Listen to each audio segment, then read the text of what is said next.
Hello Nippies, welcome back to the channel. And if you're new here, hi, hello, I'm Nips, a freelance artist. And as you can see here, today we are going to be working on my webcomic OFFcell, and it is 18 plus, so be careful when you enter to read it. One thing that I really do have to mention is that this video is going to be my process, and everyone's is going to be very different, so please don't think that this is the only way to go. And the processes of many other artists have inspired me in growing my own, so I definitely encourage watching this video with that in mind.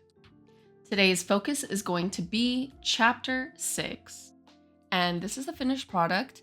It is very short and sweet because it's a vignette chapter, but we are going to be covering how I work not just on this one, but in chapters in general from start to finish, thumbnails, outline, sketch, colors, lines, everything. So if that's something you're interested in, stay tuned.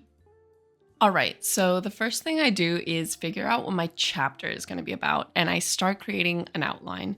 I use the app GoodNotes or OneNote for this, and the biggest goal here is to get a rough timeline of events that'll be happening in the chapter, and then to divide them into however many pages I want. I'm not like super strict about page numbers, but I find it easier to work with an estimate and then adjust as I go. That's why you'll see here that I've made a page for each page and filled in my ideas for each. Visuals and how things feel are the most important to me, so there isn't much dialogue in this stage. I usually only have a vague idea of what's being said, but not exactly how. So I'll just kind of summarize it and worry about it later. Future Nips problems. And sometimes, however, I do have some key phrases that I want included, so I'll jot those down as well. I was very hopeful and left a spot for the paneling on each page, though I normally do that traditionally, but eventually I just ended up going back to my roots because there's nothing like a pencil, eraser, and a blender. For this, I have these little booklets I make using a sketch pad my friend OFFcell got me from Japan, and you can see some of the damage my kitties have done. Thankfully, they didn't eat the whole thing. I was able to find the book on Amazon, which I linked in my shop down below if you guys are interested in getting it. The pad comes with an app that lets you import your pages. It has blanks in the corners in case you want to put page numbers, and of course, a line down the middle for you to fold them, use some adhesive, and create the booklets I showed you earlier. Sometimes I do this in a regular sketchbook, but this is my usual go-to. And now back to the booklets so we can actually go through them and see what's inside. Here I have both 5 and 6, but we're only going to be doing 6 for today. I'll be putting the finished pages on the left so you guys can see what it looks like from thumbnail to finished product. Here we have the cover, which I've tried to include as much of the story as I can, even though it's not an actual comic page. And here we have a preface page, which I include in vignette chapters to set the scene since they're out of order, and I include what chapter it's best read after. A huge thank you to Josh for designing this page for me. Next, we have a language page, which is standard in all my chapters since the cast is multilingual. The speech bubbles come with flags to indicate the spoken language, so this key helps readers identify them. And I also love adding a small little drawing that just adds a little bit more to the story. Thumbnailing is the hardest part of this process for me. I can easily envision the whole chapter as a movie in my head, cuts, angles, everything. But for some reason, I draw a blank when laying it out on the page. So a lot of my thumbnails do go through drastic changes when they start getting refined digitally. It helps me a lot to keep this in mind, so as a perfectionist, I don't feel like everything I draw has to be final. You'll see here we have our good friend GBASMR, who was incredibly generous to donate for a cameo. She loves Pim, so naturally we have them flirting. Go check her out, give her some love. For me, this stage is mainly about composition, so no details and barely any backgrounds unless it's something that I need to take note of later, like a facial expression or a little Easter egg. You'll see that I've also added some dialogue, but still left some blank for later. Even if I don't know what'll be in it or if there'll be anything in it, bubbles do help with tweaking the composition. It's very trust the process over here. And speaking of trusting, sometimes if I'm really stuck, I'll just leave some of the panels blank because more often than not, the scale from thumbnails to actual file size changes how much I can or can't fit in a page anyway, so I can just use that opportunity to rework the panel then. And once I finish these booklets, we can then move on to the sketch stage. I do want to take a quick moment, however, to mention that I've reopened my Patreon. I made a switch to Ko-fi a while back, but I've returned to my roots. So there's going to be years of old content that you'll get to see if you pledge. I'll be posting all sorts of things, like a look into my sketchbooks, sketch requests, safe for work and not safe for work, and works of progress of everything I'm working on. Behind the scenes content for OFFcell, like you're going to see in this video, the thumbnails, the concept art, and the pages if you want to see them come to life. The monthly art critiques will be there as well if you ever want me to take a look at your work and give you a hand. And also you'll get to give me some YouTube video input if there's anything you'd like me to specifically touch on in any video. You're today's sponsor, so thank you guys so much for supporting me and allowing me to continue creating content. It seriously means the world, but enough blogging, back to our scheduled program. Before I get into breaking down the stages, I really want to talk about 6 bullet points that I like to keep in mind while working. I think setting a framework for my mindset really helps to keep me on task and makes my artwork more consistent. Whenever I'm flailing, it's easy to get back on track when I remind myself of the things on this list.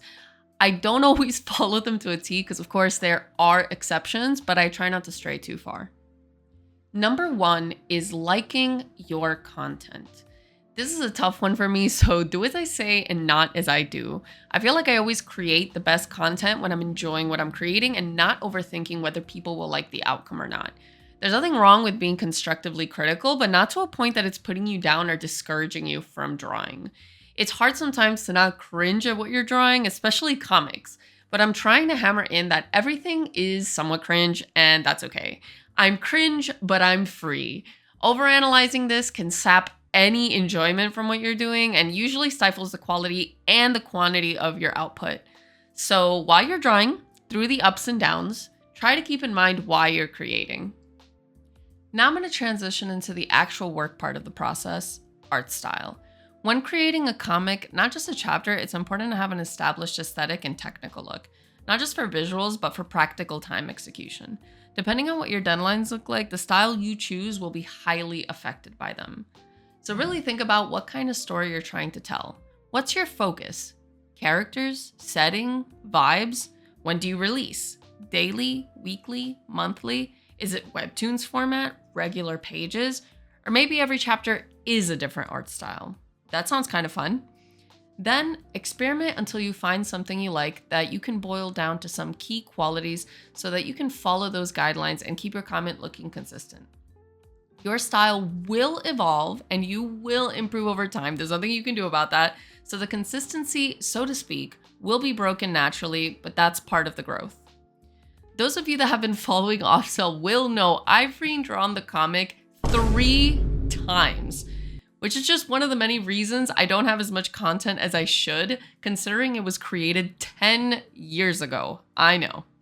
Even though that's the case, and I don't regret it, in hindsight, there are still some things I would change. Some of the reasons I decided to go through reworking the content were how much my vision for the story and characters changed over time, and not in a natural growth sort of way, but the plot progression had drastically changed and characters had evolved into completely new, and in my opinion, improved ones. I could probably make a video about this. When I first created the comic, it was purely for fun. So I wasn't thinking too deeply about the plot and characters were still in their infancy. Even I myself didn't know too much about them. As OFFcell grew and I started to take it more seriously, I felt like much needed changes were in order. However, I do think the magnitudes to which I took those changes could have been held back on. I redrew panels I shouldn't have just because they were old and my art had improved, instead of just accepting the natural growth and leaving it so I could focus on future content. Sure, they look better now, but it sapped so much of my time. I could have had so many more chapters if I hadn't. Redrawing and working past content really depends on how necessary you deem it to be. But at least learn from me when it comes to art style and growth, and just keep going. You'll be happy you did. Now, going back to consistency. There will be times where you break the art style intentionally. Is it a crucial moment? Maybe an action scene? Flashback? This is something you can keep in mind, but I honestly wouldn't consider something crucial to establish early unless it's character specific. Say Jinx in Arcane. When she's in a certain mental state, her vision changes, and that's depicted through an art style shift to help the audience really feel it. In general, thinking about art style beforehand is something I highly recommend to save yourself a lot of flailing while working. Third point, something I personally like to do, is doing the stages at the same time for all the pages. I'm pretty sure it's my ADHD, which I'm diagnosed with, but I simply cannot keep switching back and forth between mindsets. For me, each part of the art making process, sketch, line art, color, etc., requires very specific and different flows, and breaking that too many times wears me down. There are other benefits I've found to doing things this way. There was a time when I did one page at a time, and as soon as I finished one and moved on to the next, seeing a blank page immediately tanked my motivation. It was like I had made no progress, even though I objectively did. Working on the same stage for all the pages also allows me to go back and forth between them and easily make changes.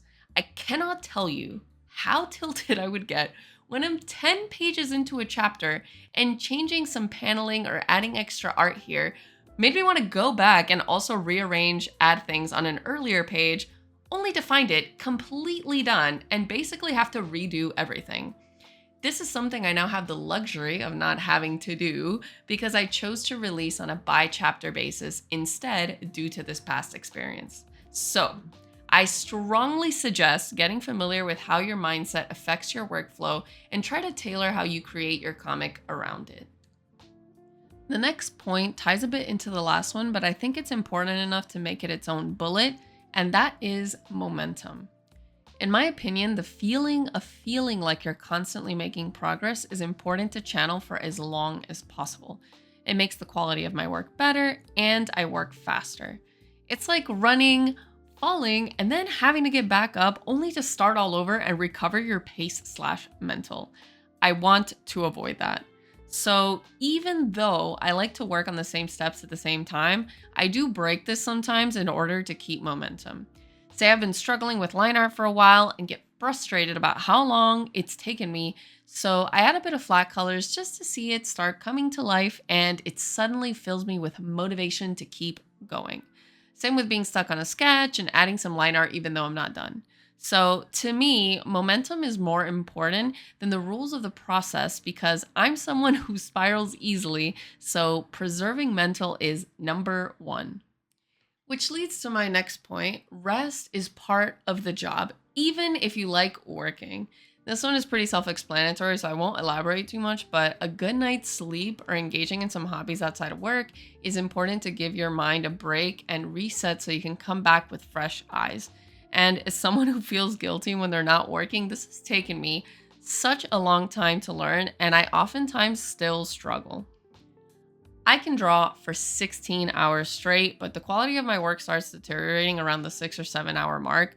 And sure, I can keep going, but when I come back to the drawing in the morning, I find so many mistakes that I then need to or wish I could have changed. Things that I would have easily spotted if I had just slept on it. Not only that, but giving myself some space and time to reflect oftentimes inspires new ideas and changes I can make, so I'm pretty glad I take the breather. Not resting can also lead to burnout, which is a nightmare if you've experienced it, and could lead to weeks, months, and sometimes years of exhaustion, basically what I'm dealing with right now. Do not recommend. You might not be resting now, but your body and mental will force you to do it later, and the longer you wait, the worse it will be.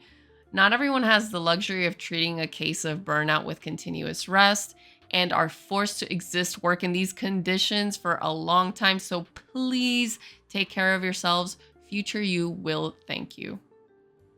Last but not least, which can also help you avoid burnout, is work smarter, not harder. As much as I'd love to put my all into every aspect of every panel and every detail, it's just not realistic. Of course, this depends on your deadlines, if any, and why you're making the comic in the first place. If time is not an issue for you or you're just doing it for fun, then this might not apply. For example, there are cases where to save time, I copy paste backgrounds, props, faces, or even add less details to something if I know it's just going to be blurred later. Unless it's crucial that I add more details, say an Easter egg or plot point, I'll try and save the mental and just avoid it. For a long time, I thought this made me lazy, but the outcome was things taking almost quadruple the time with little to no reward other than being able to say that I did it, which for some people is worth it, but for me, it's about time and place. Knowing where to invest your time and focus the reader's attention, I think, is more important. So, to wrap up, these 6 bullet points are, for me, really important to keep in mind when creating a chapter and, in the bigger scope of things, the whole comic. Of course, these are personal notes, like I mentioned, so take them with a grain of salt, and hopefully they're helpful, if not, at the very least, insightful. So, enough tangents, and finally, onto the actual drawing stages. After finishing the thumbnail booklets, I import them into Clip Studio Paint. I have the version EX, which allows for multi-page projects, so it's perfect for making comics. And it makes everything so seamless because it allows me to pop in and out of pages while still being able to see the full chapter all at once since it's saved in a single project file. At this point, I'll be refining the draft sketches and feeling out the panels at actual size. Like I mentioned earlier, doing this very often changes the course of the chapter. And seeing everything more detailed and laid out gives me a whole new perspective and inspires new ideas. And speaking of ideas, I always have a PDF board for each chapter to make sure I have access to all my references at once. And if you've never used this program, oh my God, it's a godsend. I use it for everything. You can copy, paste, resize, crop any image, layer them to your liking in a window. You can resize, zoom, and keep above all your other windows, then save them all in one file. It's honestly wild. I can't recommend it enough. I love using it as a mood board as well. You'll see that I have several photographs there as inspiration for outfits and the setting, anything that might inspire the creation of the chapter. During this stage, or any of them really, but especially this one, I'll sometimes do some concept art. I know it's convention to do it beforehand, but I kind of like tailoring some of the concepts to paneling and composition. So for example, I really liked the idea of an ant view silhouette of the singer. So I later found a beautiful roof design that would fit and elevate that panel. I try to keep things loose at this stage because I don't want to crawl too far into line art territory, so I'm not working more than necessary. Keeping things relatively drafty also allows me to make the line art a little bit more flowy. I want to make sure I'm improving in quality and complexity as I go through the stages. So detailed sketches trick my brain into sticking too closely to them, which makes the line art super stiff. I want to add a bullet point to the backgrounds at this stage because they're probably the thing I try to keep the most loose. I usually just establish some vague perspective because I don't want to ever add formal line art to them, unless of course they're super zoomed in, only some defining lines at the color stage. This is a method I've really grown to like because it saves some time and helps me not agonize over details that don't usually matter since I tend to be a character-centered artist anyway. It's also forced me to learn more color theory since backgrounds with minimal details and well-picked colors do a great job of getting a point across without doing too much. Sometimes less is more. Moving on to the next stage, line art. Nothing too fancy since my process here is pretty straightforward. I mainly focus on the fluidity, the shape, just making sure that my characters are expressive and dynamic while also trying to execute good form. I also use the same brush to maintain consistency, and I love adding deep black shadows to make the lines pop in a pretty simple way, so think Hades. And now moving on to coloring because there wasn't that much to cover there. At this point, I finished with Clip Studio. I've always used Photoshop for my formal digital work, so coloring in any other program feels kind of weird. Change is hard. The brushes and effects that I like are on there as well, like the library, text, and action settings. And if you haven't used any of those effects, I highly recommend looking into them because they've streamlined my process and saved me so much time. The actions that you record, just that, a series of actions that later you can replay with the click of a button. So For example, I use this a lot to resize the pages for posting. I only have to go in and pick the resize percentage file location after I press record, of course, and format once, then boom, click repeat for all the files. So good. Libraries are incredible for project assets. For example, like swatches, text settings, images, logos, etc. I have text and word bubble presets as well as flag bubble images to make sure everything stays consistent. And it saves me the time of opening another page and fetching the settings or having to write them down somewhere. Too much chaos. The coloring stage is the most difficult to control myself in. My guideline for it is similar to anime, like flat colors, few basic shadows and highlights, and gradients here and there. I break this when I'm working on like the pivotal scenes and panels, but when I work on these, I sometimes get carried away and start doing it to everything. Of course, bar short chapters, since these are intentionally a little more painted because of the length. Color theory is not something I would consider myself to be above average in, but when I do feel like I implement it correctly, it does an incredible job of getting vibes and depth across. Definitely suggest investing some time into getting more familiar with it. Well-placed colors can say so much with so little. Last but not least, text. This part induces a level of cringe in me that I cannot explain. I love putting a lot of energy into facial expressions, color, and poses that can tell a story, hopefully, without much dialogue needed, but as soon as I have to vocalize anything, I cannot get over how cringe it sounds. I think part of me tries to compensate with art, so I have to write less, show, not tell. This is definitely the part of my process that I think might be the most different from what people would consider normal as well, since I usually save most of it, if not all of it, for last. I try to sort of Tetris the dialogue to what I've managed to not be able to say with the art. When I happen to do the text beforehand, though, I sometimes find myself deleting a lot of it later if I feel like the art makes the dialogue feel redundant. Overall, I'm getting better about just accepting not just my text, but work in general because, everything is a little cringe. And that's my whole process with some extra tips thrown in the mix. If you've watched up until this point, thank you so much. This video took a really long time to script and put together, so I seriously appreciate it. I hope you enjoyed it and found it somewhat helpful or insightful. Again, this is just how I do it and what I've learned from experience. I did try to cover everything I could remember, but I probably missed a lot. And there are some things that I definitely could have dedicated separate videos to, but it would have been too much here and it was already a lot. So let me know what you thought down below. Like the video if you liked it, of course, and subscribe. Join the Nippy family. It would be so fun to hit 100K. I have a really cute video idea for then, so go ahead and subscribe. If you'd like to support me on Patreon, of course, check me out there. I'll put the link down below for extra behind the scenes content. And of course, also read my comic at OFFcell.com. Thank you so much again and see you guys next video. Bye.